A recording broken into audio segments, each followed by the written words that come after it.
the possessions that we have. Before you know it, we begin to identify ourselves on the basis of our possessions.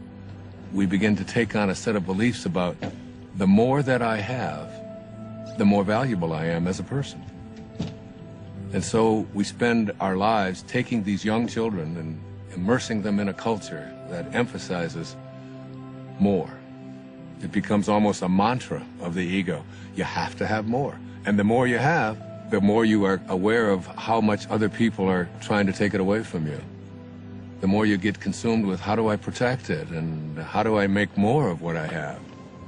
The dilemma here is that if you are what you have and things go away, then who you are also goes away in the process. Going somewhere? Yeah, I thought I'd come with you. Why? Why not? Because this is a work thing. I'll be in meetings all day tomorrow. I'll have nothing to do. Doesn't matter if you're busy. I'll go shopping or something. I'll be fine. Hi. Sorry, we won't be needing you after all. Thanks, you can go. What are you doing? Come on, it'll be a beautiful drive.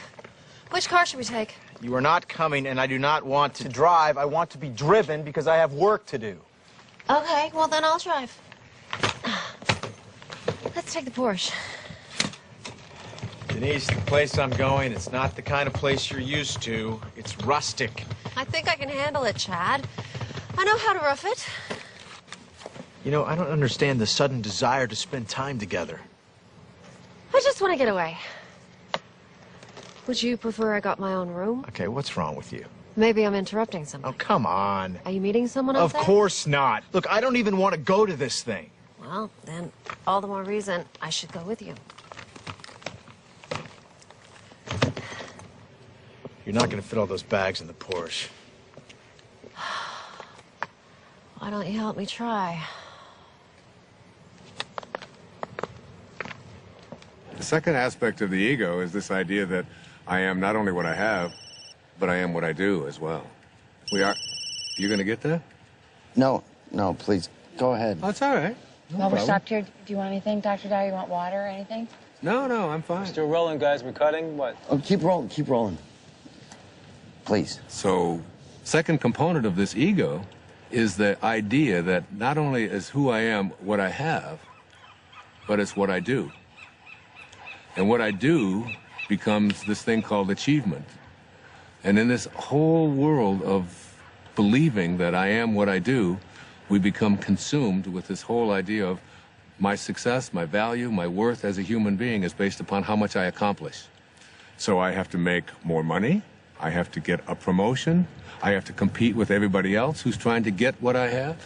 We are taught this over and over and over again. All of our young people are taught this when they go out into athletics. The most important thing you can do is be number one, and you say, we're number one, we're better than everybody else. And we constantly find ourselves in this competitive notion again of believing that our world is one in which we have to compete. That's what the ego says. Now, the third aspect of this is the idea that I am what other people think of me. That is, I am my reputation.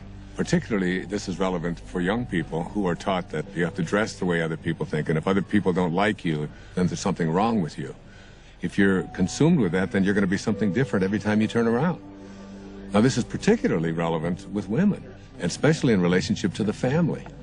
Women are often taught in our culture and our society that the only way that you can fulfill yourself is by how you relate to your family, to yourself as a daughter, to yourself as a mother, to yourself as a grandmother. And while these are very important and creative aspects of every woman's life, if that's the choice that they make, it's not necessarily the only thing. And many women feel that deep within them that they have a calling to accomplish something great, to make a contribution. And oftentimes we'll put it aside. So what I encourage women to think is, don't ignore that calling inside of you. Don't ignore the part of you that says you came here to create something powerful, and you have just as much of an influence in doing that, just as much of a right to do that as anyone else does. Sure, I saw that one too. I wonder if I can get the whole collection on DVD. I think that might be a possibility. You know what my favorite episode is? I don't. Kick the Can. Now that is a good one. You know, when all the old people become young again. Yes, heartbreaking, isn't it? You know, the other episode I like is the one where... You know what? I'd like to check in. I'm sorry. Are you with the wedding? No. There's a wedding? People actually get married here? Yeah, all the time. Oh, I'm not criticizing it. I think it's charming. Chad Moore. More development? Yes? Ethan Lipton. I used to work for your company a few years ago. Oh, right, yeah. Yeah, in accounting. Yeah, sure. Darling, we'll talk later, okay? Okay, good. Oh, be sure to tell the guys to show up on time tomorrow night at the rehearsal dinner.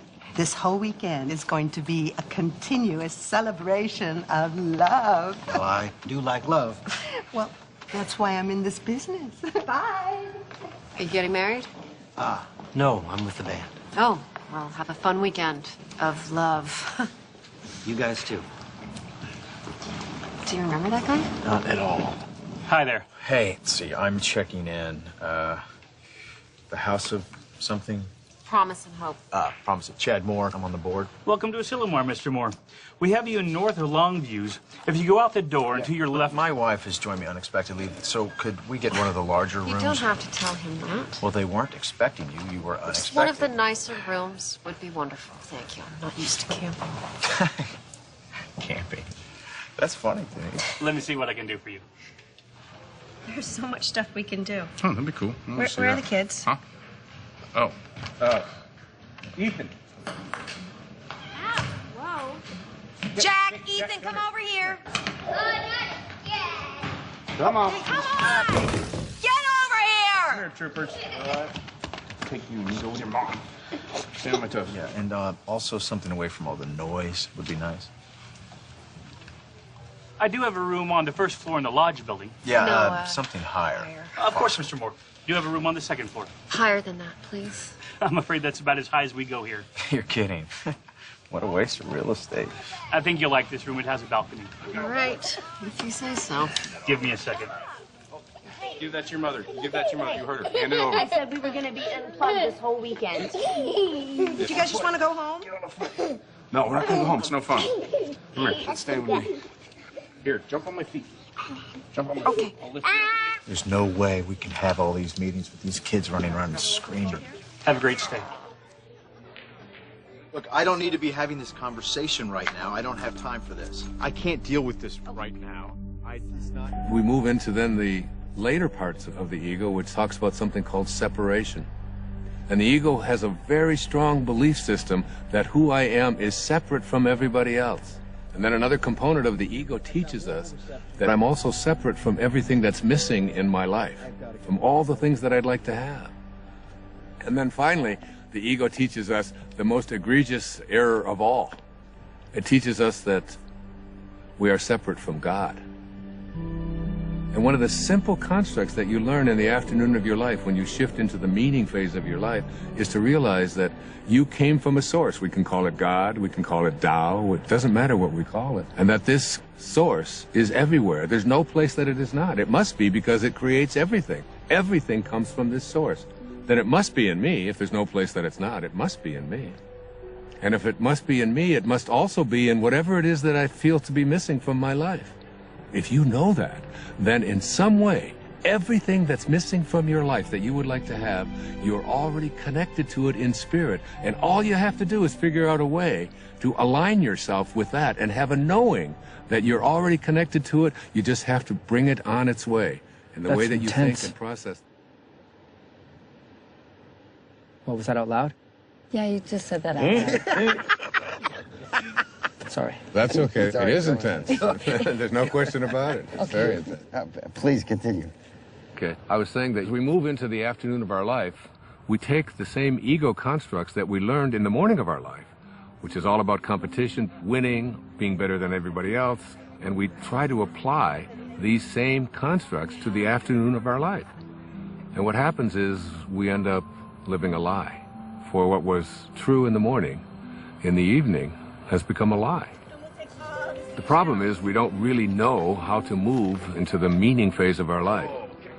This is when we have to learn to go back to those first 9 months, from the moment of our conception until the moment of our birth.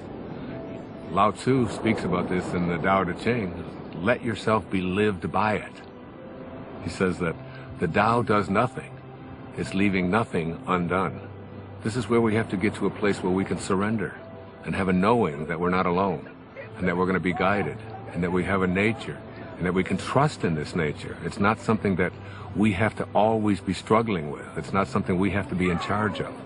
Literally, think about it. Let yourself be lived by it rather than you taking over. But as we move into the meaning phase of our life, what's happening is we begin to think about fulfilling a dharma, fulfilling a destiny, fulfilling something inside of us, a calling that only we can feel inside of us. No one else can tell you what that is. But if you feel it and you know it, winning and being ahead of other people takes a back seat to feeling fulfilled and living your life on purpose.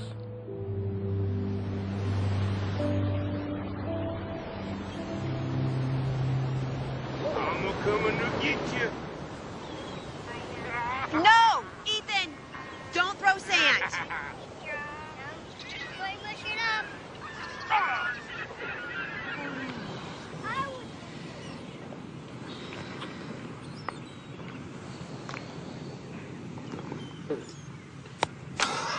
Hey, we got anything to drink?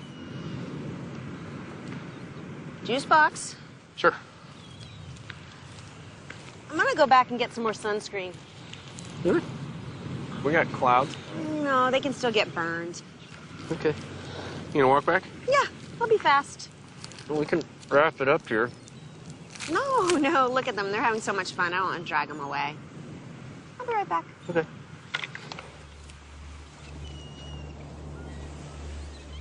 You got some great stuff. Well, I think it was a good start. I think it really was. I think you're going to see this thing come together in some unexpected ways. You're going to be surprised. You really are. Directors don't like surprises. Well, you're in for some. Great. I'll see you in the morning. I look forward to it. Thanks for everything. It was great. Thank you. Thank you, guys. Thanks for everything. Yeah. Thank you. You're welcome. See you later. Yep. Okay. See you tomorrow. Thank you.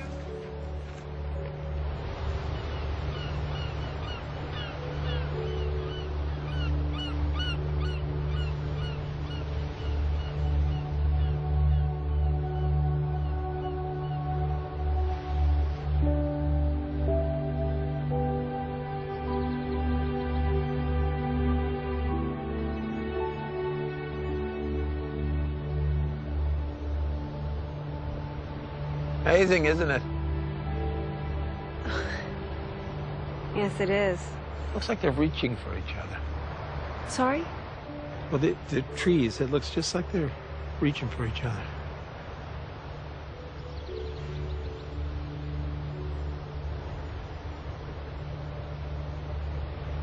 Yeah, you're right, it does.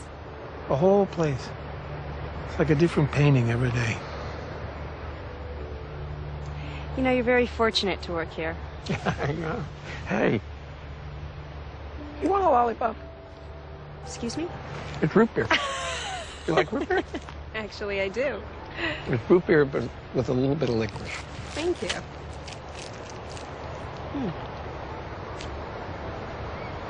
I like it.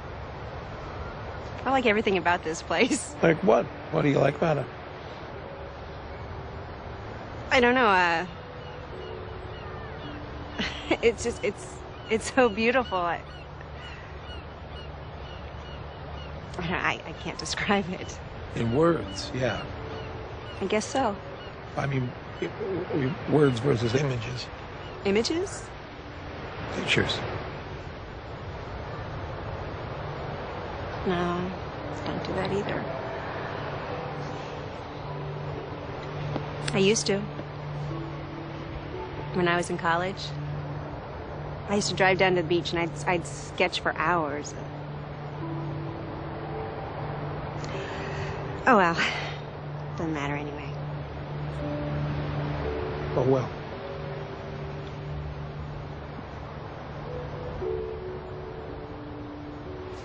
Hey, Mom. Where you been? What? We got cold. You eating a lollipop? I am.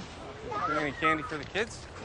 No, I'm sorry. Oh, that's all right. Let's go back. Come on, buddy. Let's go. Yeah. All right. It's okay. Here. I don't get it, to be honest.